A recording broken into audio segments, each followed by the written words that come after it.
नमस्कार and welcome to channel Brain Game. क्या आपके फ़ोन पर मिस्ड कॉल आने से आपका बैंक अकाउंट खाली हो सकता है? क्या आपके फ़ोन पर आने वाला OTP अब सीधा हैकर्स के फ़ोन पर आ रहा है? कितना सेफ है बैंक में पड़ा आपका पैसा? सिम स्वैपिंग से कैसे खाली हो रहे हैं लोगों के बैंक अकाउंट? और पुलिस आज तक क्यों नहीं पकड़ पाई एक भी अपराधी? आइए जानेंगे इस वीडियो में।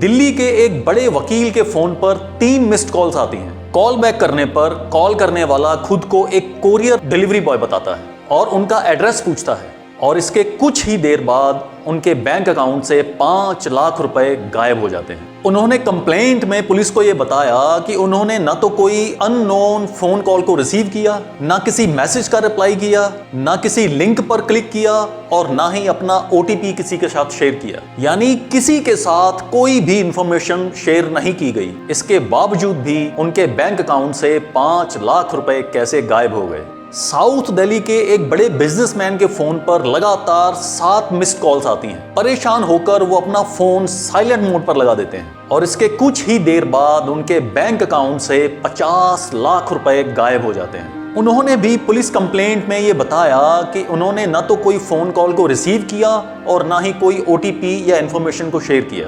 फरवरी 2023 एक प्राइवेट स्कूल टीचर के फोन पर भी कुछ मिस्ड कॉल्स आती हैं और 1 घंटे के दौरान उनके बैंक अकाउंट से 7 अलग अलग ट्रांजैक्शंस होती हैं, जिनमें उनके बैंक से 1.5 लाख रुपए निकल जाते हैं। आखिर ऐसा कैसे पॉसिबल है? आपने न तो कोई फोन कॉल को रिसीव किया, ना कोई मैसेज शेयर किया और ना किसी को OTP दिया, तो आपके बैंक से पैसे कैसे गायब हो सकते हैं? दरअसल हमारे बैंक अकाउंट से किसी किस्म की ऑनलाइन ट्रांजैक्शन करने के लिए सबसे जरूरी होता है OTP, यानी वन टाइम पासवर्ड। कुछ समय पहले तक हैकर्स आपका पैसा चुराने के लिए नकली बैंक एम्प्लॉइज बनकर आपको फोन करते थे और आपसे आपके फोन पर आया OTP पूछते थे, और जैसे ही आप अपना OTP शेयर करते थे आपके अकाउंट से आपका पैसा चुरा लिया जाता था। लेकिन अब लोगों को अपना OTP शेयर न करने के लिए हर प्लेटफॉर्म पर जागरूक किया जाने लगा है। तो हैकर्स ने एक ऐसा नया तरीका खोज लिया है जिससे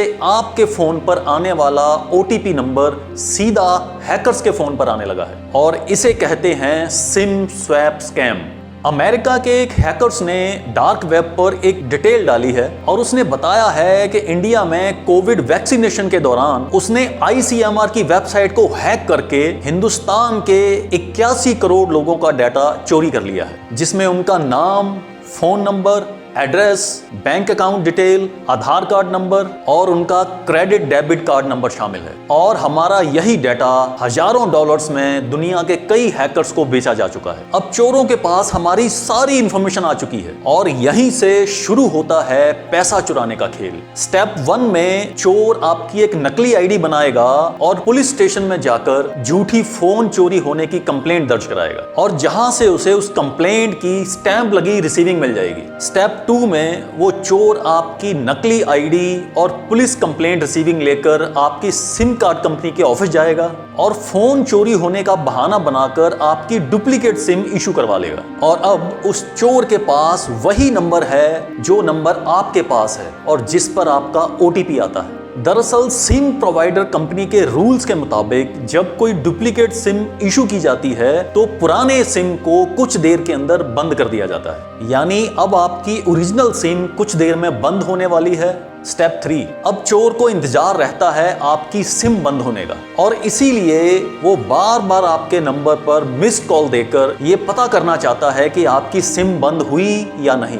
और जैसे ही आपकी सिम का नेटवर्क बंद होता है वैसे ही वो हैकर आपकी पर्सनल डिटेल से आपके बैंक का OTP जनरेट करता है जो उसी की सिम पर आता है, और वो आपके बैंक अकाउंट से ट्रांजैक्शंस करना शुरू कर देता है। और इन ट्रांजैक्शंस का कोई भी नोटिफिकेशन आपको नहीं मिलता क्योंकि आपकी सिम बंद हो चुकी है। और इसी तरीके से ये हैकर्स आपको भनक लगे बिना आपका बैंक अकाउंट खाली कर रहे हैं। अब यहाँ पर 2 सवाल उठते हैं। पहला कि ये हैकर्स अपना शिकार कैसे ढूंढते हैं? उन्हें ये कैसे पता चलता है कि किस अकाउंट में कितना पैसा है? तो जानकारों के मुताबिक सबसे ज्यादा केसेस में ऑनलाइन शॉपिंग के दौरान शेयर की गई debit and credit card details ही जरिया बनती है ये जानने में कि किसे शिकार बनाया जाए। और दूसरा सवाल, पुलिस ने अभी तक कितने लोगों को अरेस्ट किया है इस मामले में? तो जवाब है किसी को नहीं। इंडियन पुलिस अभी तक एक भी अपराधी को सिम स्वैप स्कैम के केस में अरेस्ट नहीं कर पाई है। उनका कहना है कि हैकर्स डुप्लीकेट सिम को इस्तेमाल करने के बाद डैमेज कर देते हैं, जिससे उनकी लोकेशन को ट्रेस कर पाना नामुमकिन है और वो अपनी लोकेशंस लगातार चेंज करते रहते हैं। तो क्या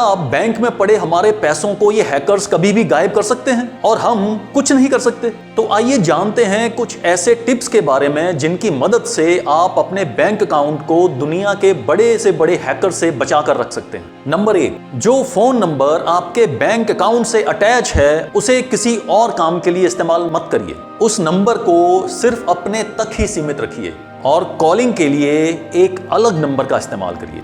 नंबर 2, ऑनलाइन शॉपिंग के दौरान अपनी किसी किस्म की बैंक डिटेल को शेयर मत करिए और हमेशा कैश ऑन डिलीवरी की ऑप्शन को ही चुनिए।